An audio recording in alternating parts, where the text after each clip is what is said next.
Hey, how's it going, everybody? It is Jazzy Via Store Sasquatch here, and we are doing our Throwback Thursday here. We have our 4 episodes of Better Call Saul. I went back and I was thinking about something, and I think I said last week about watching some of the family movies. So I watched a couple of those that had come out in the last year that we kind of missed over on the channel, and our weekend box office report. So we'll start with Better Call Saul this week. We are on season 4, episode 3, Something Beautiful. August 20th of 2018. We open with Gus's guy driving a car and looking like he gets setting up an accident. So basically, he's setting up an accident here or an ambush here with the guy that he killed from the last episode of Herberto's with Nacho. The guys shoot Nacho, and eventually the twins kind of come along. And as that kind of happens for the story, we see them actually rescue Nacho, and he goes back to the vet, and the vet actually takes the bullet out, or tells him that, or takes one of the bullets out and tells him that he can't take out another bullet, and that if he was a smart man, he would go to a better, more trained doctor than himself. And that's kind of like that part of this episode here, because remember that Gus is letting Nacho know that he is now in charge of him. And at the same time, Jimmy is meeting with Mike to do a scam over a doll set. You actually find out that this is for good. It's for one of the old ladies that at one point in time he had helped out. He found out, or not, this isn't for good, but he found out in a good way that this isn't worth so much more money because of this mark for this little doll, like Bavarian doll thing that he found in the office of the job interview he took from the week before. And he noticed it there, and he ended up hiring some guy to steal that doll, and that's kind of their part of the episodes, as well as Kim meeting with Mesa Verde, and then that's kind of like the breakdown of this episode. For the most part, this is a good one. Gus is gets the news from the boss about Roberto's guy, and he's meeting with the original scientist before Walter White. So we kind of know that that is a scientist that Walter White ended up replacing in the Mega Lab, and we're starting to see the beginnings of that too for these next couple episodes. And this is and that was episode 3. I mean, there wasn't a lot of these episodes they're just kind of going along because they got rid of the big storyline of Chuck and all this. Now we're kind of have to move on because now we have to get Jimmy and Gus into a meeting point here. So I'm sure that's what this whole season's building to here. But we are in episode 4, Talk, August 27th of 2018. We see a flashback from Mike, who's in his daughter-in-law's support group, and that actually carries on because he ends up meeting with one of the lady that he helped mainly build the school plot for, and tells him that one of the people there are lying, and he eventually confronts that person for lying about his fake dead wife, which kind of gets a little crazy in that little support group here. And at the same time, Jimmy and Kim are um trying to decide what to do after Jimmy read what his brother had said to him. Kim is basically missing court here, so she starts to missing going to court as a lawyer herself. So she starts going to court, and then she eventually gets told by the judge to fuck off. And point at one point in this, Nacho gets into a shootout, another game alongside the twins, and is shot again. So it's not very good for Nacho.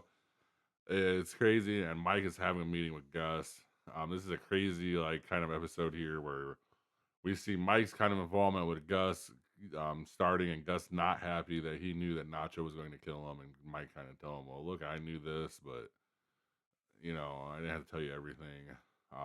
That's kind of where we are here. Then episode 5 here, Quiet a Ride. We start with that came out September 3rd in 2018. Saul Goodman is clearing out his office, so this is actually Saul Goodman, and he is shredding the files. So this is the end of Breaking Bad here, and we find out how he left. And then Jimmy back at the cell phone store he's been working at, or he takes a job at. From a previous episode, it's kind of boring there. Eventually, he decides to kind of run a con, or not a really con, but like a sales promotion using the ultimate privacy cell phones and stuff like this in his shop. Eventually, and then all that. So that's kind of where he goes here. Kim is having trouble with a client, so Kim is taking a client pro bono from the court cases there that they could, so she's been pretty much going to weekly. The client is not willing to go to court. As a matter of fact, Mesa Verde calls in the middle of all this, and she gets reamed out by them for not accepting their call first, and that it was pretty much expectations there. So she almost kind of loses her job with Mesa Verde, which is not a good thing for her. In this episode, Jimmy runs into Howard, who's having a rough time, and Howard doesn't really want to tell Jimmy what's going on because he already got told off by Kim herself for kind of going into and for going a little bit too far with telling Jimmy about the suicide and stuff like this. So he kind of just kind of brushes it off. And we see Jimmy's parole meeting and everything's going good there. Then now we're on episode 6, Pinata, September 10th, 2018, showing Jimmy in the mailroom. So this is Jimmy and Kim are in the mailroom here. They're running an office pool for the Oscars. And at the same time, we see that Chuck is winning a big case. And Kim kind of explains that it was a big case and he only won it because of like some minute case law that he had read about. So that kind of adds to that part here. We kind of see Chuck's beginning there like that. And then Gus and Mike are having a meeting at the construction site. The last episode, we actually met two geologists who said that they could do this. The second one, Gus actually liked and hired. So now he's at the construction site where the workers are going to be, and they kind of have to be hidden because they don't want the workers to know exactly where they are, and they're not from America; they're from Germany as well. So they're trying to hide them. So they put them in this big warehouse with two trailers, and in that trailer, they kind of put a tennis court, a little soccer court, like areas from the run, a bar, just the necessities that you would want for about a 6 to 8 month job. So that is kind of what that part of the story is for the rest of this. For them, Jimmy finds out the lady from his commercial passed away. The old lady from his commercial passed away. He's really bummed about it.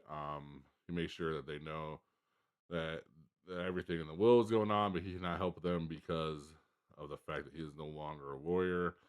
Gus meets with Roberto in the hospital room, telling him a story from his childhood. And then Mike lays down the rules of the German team coming in, and Jimmy scares little punks who jumped him the other night for the phones he sold. Yeah, so Jimmy bought phones, then sold them off for probably more money than they're worth by going through and like going. He met with like a biker gang and other gang and street members, like 'cause he's basically trying to sell privacy here with those phones.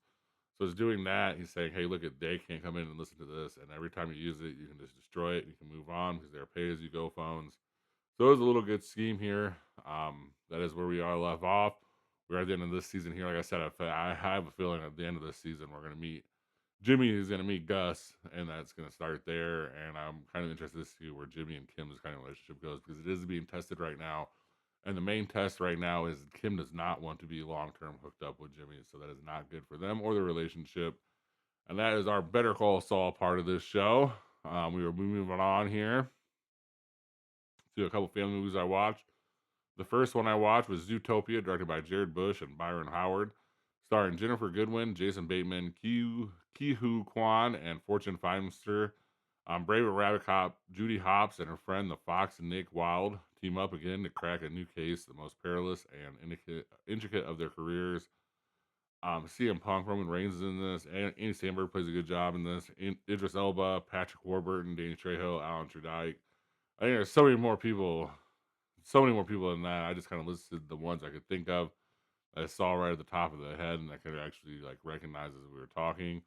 A very good world building here. It's an interesting story. It's interesting to see how all the animals kind of pack away into each other, and then, like the little parts of the sections of the cities that they have, and like how the predator cats, of course, are like the big fat cats of like real estate and stuff like this. So it's really cool, kind of what they did here. It's came out November 26th of 2025. Had a budget of 150 mil, opening at 100 mil, and a gross of 1.8 billion. Safe to say we're gonna get a Zootopia 3, 4, and maybe even 5. It's probably as long as Jason Bateman and Jennifer Goodwin are willing to cast the characters here, and plus all the spin-offs we're gonna get from all the crazy characters. A lot of fun in this movie. I get why it made a bunch of money. I mean, there's just so much creativity into it too. The other thing I would say is I want my like cartoons and stuff like this to be about an hour and a half, hour 20 minutes at most. You know what I mean? Like not hour 45. Did drag a little bit just because of like the story structures and stuff like this that they had to use. Wasn't like that well done, but still a good job here. Of course, it's Disney. It's gonna make a bunch of money. And that was Zootopia 2, directed by Jared Bush and Byron Howard. Um, the second movie we're going to talk about here is Goat, directed by Tyree Dillahay and Adam Rosette, starring Caleb McLaughlin, Gabrielle Union, and Aaron Pierre. A small goat with the big dreams gets a once in a lifetime shot to join the pros and play Roarball, a high intensity co ed, full contact sport dominated by fastest, fiercest animals in the world. Stefan Curry's in this, David Harbour, Nick Kroll, Patton Oswalt, and Jelly Roll, and so many more people are in this. This movie's actually really funny. I think that Stefan Curry had a lot to do with the production of this as a producer, which I mean, it's like all basketball. It's all kind of about being small and overachieving and stuff like this with the goat. So I mean, it's all like a great story here, wrapped into a great sports story, wrapped into a whole like little package here. It's simple. I love the fact that it's like stop motion or stunt motion or whatever they call it. Like it really adds to the story. It really adds to the effects, and it kind of keeps you involved in everything behind it. Like everything in it is so well done too. It's just this is a real good movie. I think that it's gonna be one of those ones that's talked about too. We might even get like a go to or like another like type of project like this, which would be awesome. And then our top box office report for the weekend here, or that was Goat. Sorry, that was Goat directed by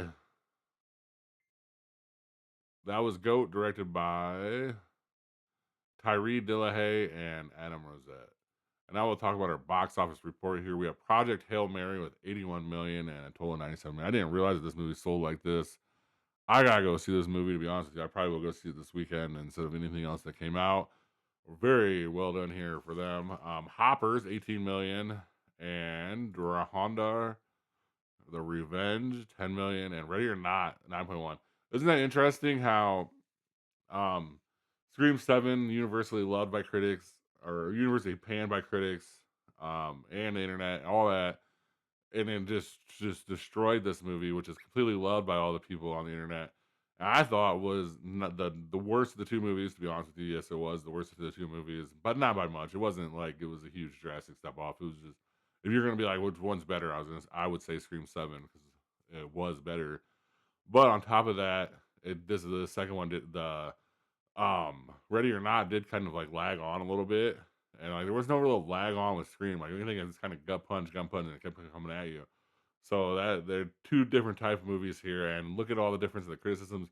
And the main criticism of everything for Scream 7 is basically off stuff. So it's just kind of interesting how the internet community, everything about the film critics and all this, like that this Ready or Not was the darling of the movies, was probably if you're gonna like choose one or the other. That's the best way to like say this. I would have chose Scream 7 over this, even though I don't really think there's much difference between the two movies quality wise. Besides the fact that Ready or Not did lag a little bit.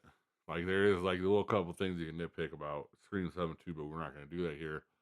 But it had nothing to do with the movie, it had everything to do with the background parts of the movie. And this had no little background stuff. Samara Weaving's a little internet darling, which she should be. She's great at what she does, especially in the horror genre. She's very fabulous in that. Awesome movie, or awesome person, awesome. Everything I've ever like seen about her has been good. So I don't want to like discredit her for anything, but they like her more than they like the next person type of deal here. So this is like kind of where we get, especially with Catherine Newton, who I think is also another one of the people that is young and actually has done a couple of really good horror movies that so it did kind of have like the internet darling of the two girls with Ready or Not, and we kind of did see a big difference in the critics and the way they took this movie. So they're just interesting there to me. And I did read an article about it too that kind of pointed out the same things here. And the overall lines, the Scream 7 is going to go 250 million, get another Scream 8. Where's Ready or Not going to be at? Like 50 million maybe with a $10 million opening because like they just won't jump up. It's not like this weekend they're gonna all of a sudden double what they had. You know what I mean? So interesting stuff here, just of what the overall market is telling you and what the critics are telling you for this year. Overall, I think this year has been very good. I think that I even read an article where we're even on pace for like a year before COVID. So that's crazy numbers that we're thinking here, and it's just interesting too when I read the article about like how it broke down. And I mean, these last 3 years we've been saying the theaters are dead. They're not dead. They're 8.1 billion, 8.5 billion, 8. They're constantly growing every year by just little margins, but they're still growing. And on top of that, we're talking about a growth from jump from $2 billion around that from COVID, and pre-COVID was around 11 million. and that was like pre-COVID for 2018. Where like, of course, there's top tiers above 11 billion before that, but that's where we were around average. So things to think about here with what we're hearing critically and what we're hearing actually with money and the reports here is what main thing I want to talk about there. And I kind of got my point across there. Thank you guys very much for watching. We will be doing something live here. I'm trying to figure out what to do, how to do it to make it cool for the first show, as well as kind of test it out because it will be the first time we're ever doing it. So we'll get that by the end of this weekend. I promise you we'll have a live show. Thank you guys very much for joining so we can do that. And have a good rest of your day or night, guys. Thank you for watching. Please like and subscribe. Comment your top movie picks for Throwback Thursday in the comment section. And see you next time in the cave.